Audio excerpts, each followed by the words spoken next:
A grandchild who talks about wanting to be a painter is simply ridiculous. We don't have such a grandchild. Who would attend the funeral of a grandchild who didn't meet our expectations? One day, my 13-year-old son Tom, who aspired to be an artist, suddenly passed away in a traffic accident. While arranging his funeral, engulfed in deep sorrow, I informed my in-laws. Their attitude made me so angry that my hands trembled. Realizing it was futile to say anything more, I simply said, "That's enough," and hung up the phone. A few days later, during Tom's funeral, my mother-in-law called again, stunning me with her words. "We have important guests coming over. Come help right away." Her usual selfish demand left me aghast. I refused, saying it was impossible because of my son's funeral, but she dismissively insisted in a high-handed manner. "A child's funeral like that doesn't matter. You've always refused my requests, so help out today for once." Enraged by her irrational demands, I accepted and went to my in-laws' house, holding my son's portrait, still in my mourning clothes, after the funeral ended. I decided to cut ties with them that day. I couldn't bear any more of their behavior. Arriving at their house, what awaited me was an unexpected outcome. My name is Susie. I'm a 43-year-old homemaker. I met my husband through a friend's introduction, and we lived happily with our son Tom. In fact, a certain incident a while back made us distance ourselves from them. I still get angry thinking about it. Our relationship with my in-laws was never great from the beginning. Every time there was a gathering at their house, they would summon me to help with various tasks. "How many times do I have to tell you to come immediately when called?" "Well, never mind. Take these dishes to everyone, and we're running low on drinks, so go buy some." And then, their high-handed orders and their attitude, as if it was the most natural thing, made me dislike them, honestly. Throughout this, my husband always stood up for me. "Mom, stop making Susie do everything. She's not a servant, you know." It was difficult for me to confront my in-laws directly, so having my husband express my concerns was a great relief. With his support, I tried not to worry too much about our strained relationship or their overbearing behavior. And importantly, they were always kind to my son. When Tom was born, they celebrated extravagantly, always making grand gestures for milestones and celebrations, treating him as if he was the apple of their eyes. Because they were good to Tom, I felt obliged to help out occasionally, despite not doing so every time. The turning point came when Tom graduated from elementary school. My son Tom, who loved drawing, began expressing his desire to become a painter when he was in the upper grades of elementary school. Even subtracting a parent's bias, his drawings were exceptionally good, evidenced by his numerous selections in art competitions. More than his talent, it was apparent that he was happiest and most alive when drawing. Despite the challenging and harsh path of a painter's life, my husband and I supported Tom's dream. However, my in-laws felt differently. During a celebration for Tom's elementary school graduation, the moment he spoke of his dream to become a painter, my in-laws' faces soured. "A painter? Don't choose a career that won't earn you money. That's nothing to be proud of. Tom should become a lawyer or a doctor. Those professions offer security and high social status." Their previously kind and pleasant demeanor turned into one of anger and imposition. Their reaction left Tom wide-eyed and frozen. Furthermore, they directed their anger towards my husband and me. "What kind of education have you been giving him? How can Tom say he wants to be a painter?" "Exactly. Tom is the heir of our family. He must pursue a respectable profession, or it's a disgrace." I felt like I had been hit on the head. Their kindness towards Tom was only because he was a boy and the heir. They intended to use him for their own pride. Realizing this, I felt intense anger. My husband, standing next to me, seemed just as furious. Tom was scared by the sudden outburst from his usually kind grandparents. We hugged him and glared at my in-laws. "Please don't use Tom for your bragging rights. His life is for him to decide, not you." My in-laws, faces red with anger, were shouting something, but we ignored them and left their house. Since then, my in-laws stopped showing affection towards Tom. The only communication we received from them was when they demanded our help for family gatherings at their house. Each time, my husband angrily refused, allowing our family to live peacefully. In middle school, Tom joined the art club and started practicing drawing seriously. He happily shared his daily learnings and creations with us. My husband and I watched him with fondness as he spoke about his day. But this peaceful life didn't last long. One evening, as I was preparing dinner, thinking Tom would be home soon, the phone rang. Hello? What? Tom was in a traffic accident. The call was from a local hospital, informing me that Tom had been involved in an accident on his way home from school and was taken to the hospital. I hurriedly contacted my husband at work, and we both rushed to the hospital. We met at the entrance and were guided to Tom's room, but I was speechless at the sight of my battered son. Barely opening his eyes, he looked at us as my husband desperately spoke to him. I also held Tom's hand, speaking to him with all my might, but tragically, he quietly passed away. The premature loss of Tom made everything go dark before my eyes, and I collapsed on the spot. My husband, who embraced me, was pale and had a vacant look in his eyes. Amidst our grief, there were many things to arrange for the funeral.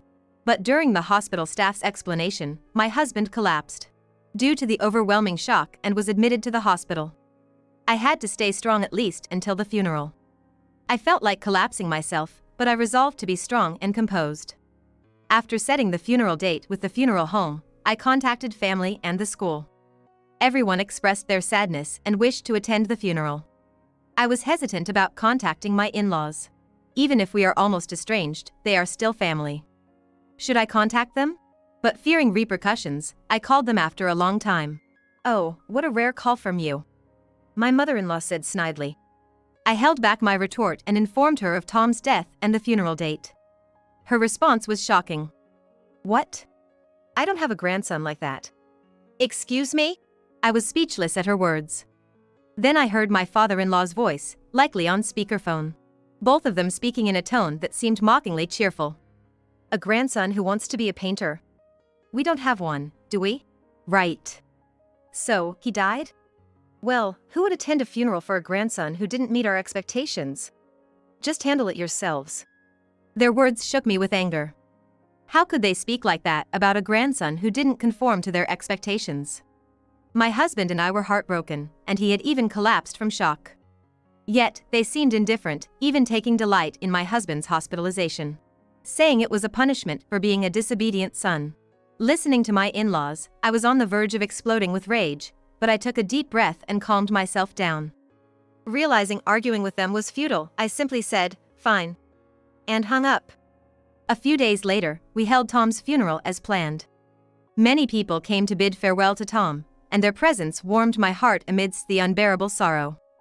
I determined to focus on saying a final goodbye to my son, which was for my husband too, who was unable to attend the funeral. I was trying to keep my composure as the ceremony was nearing its end, and attendees were placing flowers on the casket. Then, my phone vibrated at that moment. I hadn't turned it off, expecting several messages, and when I looked, I saw my mother-in-law's name on the display. I discreetly moved to a corner of the room and answered the call. "Mother-in-law, is it urgent? I'm at the funeral right now and would prefer not to take calls," I whispered. To this, my mother-in-law responded in her usual domineering tone. "A funeral? Oh, is that today? Well, that's irrelevant. I have important guests coming over shortly. So, come and help out." I was stunned by her selfishness, as usual. What did she just say? "No, I'm at my son's funeral right now." Enough talk! Come right now! You've always turned down my requests, so help out for once today. The guests arriving today require special attention. Despite my hopes for a misunderstanding, my mother-in-law was insistent, paying no heed to my situation.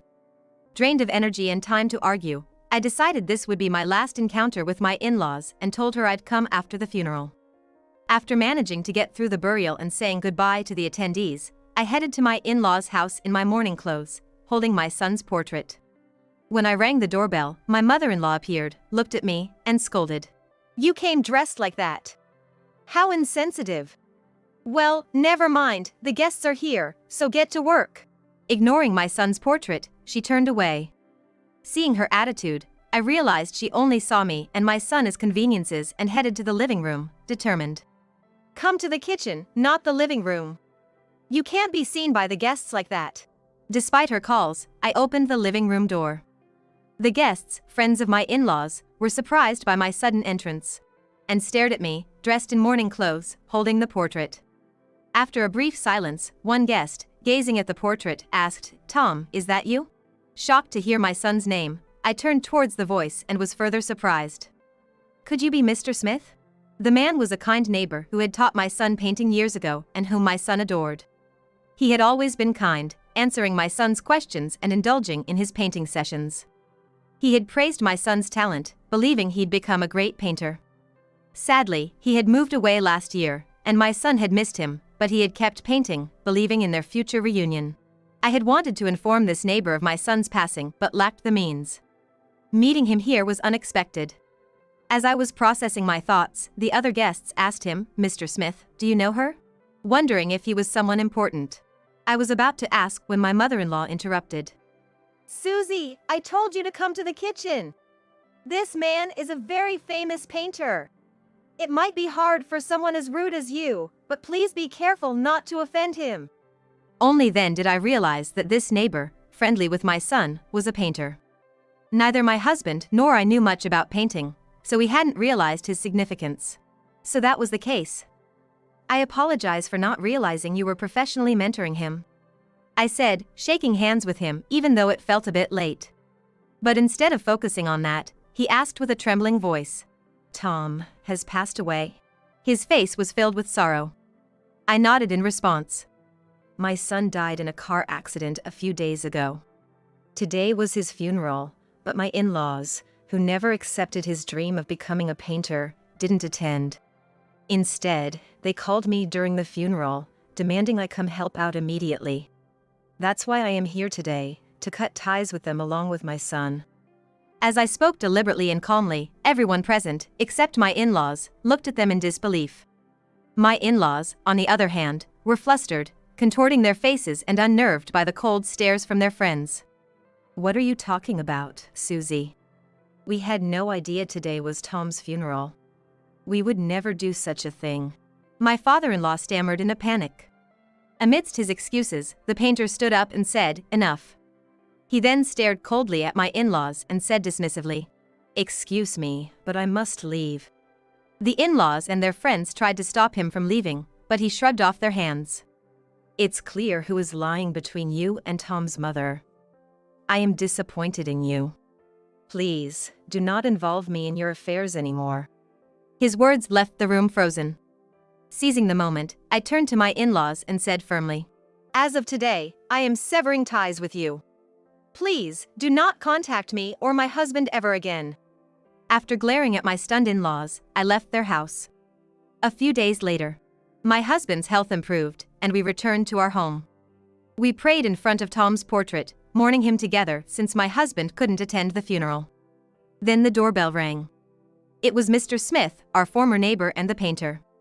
He asked to share the memory of our son with us, and we gladly welcomed him. He prayed too, silently shedding tears. There are many mourned our son. The fact brought us a bit of solace. After a while, we shared memories of our son. After reminiscing, I asked something that had been on my mind. "Mr. Smith, why were you at my in-laws' house that day?" It didn't seem like he was close with them, so I wondered about the connection. He answered with a bitter expression. Apparently, he was acquainted with a friend of my in-laws. They had invited him. But during his visit, my in-laws, despite meeting him for the first time, were arrogant and even smugly requested a special painting for themselves. Mr. Smith was displeased with the condescending attitude of my in-laws, and it was about to leave when I arrived. "If I hadn't been invited by a friend, I might still be unaware of Tom's passing. I'm truly glad I could meet you again," he said thoughtfully, and then continued. "Tom was truly talented, a wonderful kid. It's such a shame that we have to say goodbye so soon." He said this as if savoring the words, looking at my son's paintings displayed in our home. Then, he made a suggestion, "If you like, would you consider holding an exhibition in memory of Tom? His works are too good to be kept hidden. They deserve to be seen by many." This proposal was a surprise for my husband and me, who were grieving our son's loss.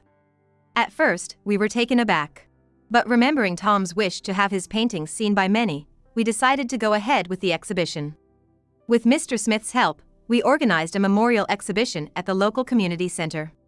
From the first day, many people came to see Tom's paintings, filling my husband and me with emotion. His classmates, neighbors, and even people who never met Tom, like Mr. Smith's friends, all came. Sharing memories of Tom with those who knew him lightened my heart a bit. But then, my in-laws showed up. Aren't these paintings great? My grandson painted them. He would be so proud to see this exhibition, up there in heaven. They bragged to the visitors. Despite previously mocking Tom's dream of becoming a painter, they were now boasting about him. My anger rose as I was about to retort when my husband shouted, "Don't you dare talk about Tom like that. You, who denied and belittled his dream and didn't even attend his funeral." Furious, my husband publicly exposed all the wrongs my in-laws had done. The visitors were initially shocked by his outburst, but their expressions changed as they heard the story. When my husband finished, everyone looked at my in-laws with contempt. Mr. Smith then delivered the final blow. "You have no right to be here at this exhibition. Please leave now." Surrounded by scornful eyes, my in-laws were indignant. "That's a lie." "We always cared about our grandson and supported his dream to be a painter." They continued to lie even then. Frustrated, I pointed to a painting that was pieced together with tape. "See this painting? It's taped together because when Tom told his grandparents about his dream to be a painter, they tore it up, calling it foolish. But this was the painting that first got him selected in a competition. When they destroyed his dream and his most treasured painting, he cried as he pieced it back together." Hearing this story, the visitors began murmuring, condemning my in-laws. "That's going too far. Why didn't they support his dream? How could they show their faces here after doing something so terrible?" Unable to bear the condemning stares and words, my in-laws twisted their faces in frustration and, clenching their teeth, fled the scene like they were escaping. Despite the trouble with my in-laws, the memorial exhibition for Tom was successfully concluded. The pain of losing our son hasn't faded, but my husband and I are coping by sharing memories of him. One day, while in this mindset, I received a call from a payphone. Curious, I answered and was shocked to find it was my father-in-law on the line. As I was at a loss for words, he rapidly explained his situation. Apparently, my mother-in-law had fallen and broken her leg, requiring hospitalization. While hospital care was manageable, she would need home care after discharge. He said it was hard for him alone to take care of her even now and demanded that I start helping at the hospital immediately. Disgusted by his audacity, I sighed. "I don't have a mother-in-law. Are you sure you're calling the right person?" With no intention of further involvement, I said just that and hung up, ignoring my father-in-law's protests on the other end. Later, I heard that my in-laws were ostracized by their friends for angering the painter and losing face. Furthermore, the neighbors who attended the exhibition spread the word about their treatment of us, leading to them being shunned by everyone around. Even after my mother-in-law returned home from the hospital, nobody seemed concerned or willing to help, leaving them completely isolated. Additionally, the neighbors kept watch to ensure my in-laws didn't approach us. Thanks to that, we lived without any contact with them but still received updates. Apparently, my father-in-law had been managing her care alone but eventually hurt his back. Unable to care for her by himself, they both ended up in a nursing home. Due to their age, my father-in-law's back condition didn't improve, and my mother-in-law, who disliked rehabilitation, weakened further and became unable to walk. With no visitors, they were reportedly living in loneliness. Perhaps unable to bear the solitude or finally regretting their actions, they began calling my husband frequently after moving to the nursing home. However, my husband also wanted nothing more to do with them and ignored all the calls. Over a year has passed since we lost our son, and we still haven't overcome our grief. Nevertheless, we're trying to live positively, cherishing our son's paintings and reminiscing about him together. Of all his paintings, we especially cherish one depicting our family of 3.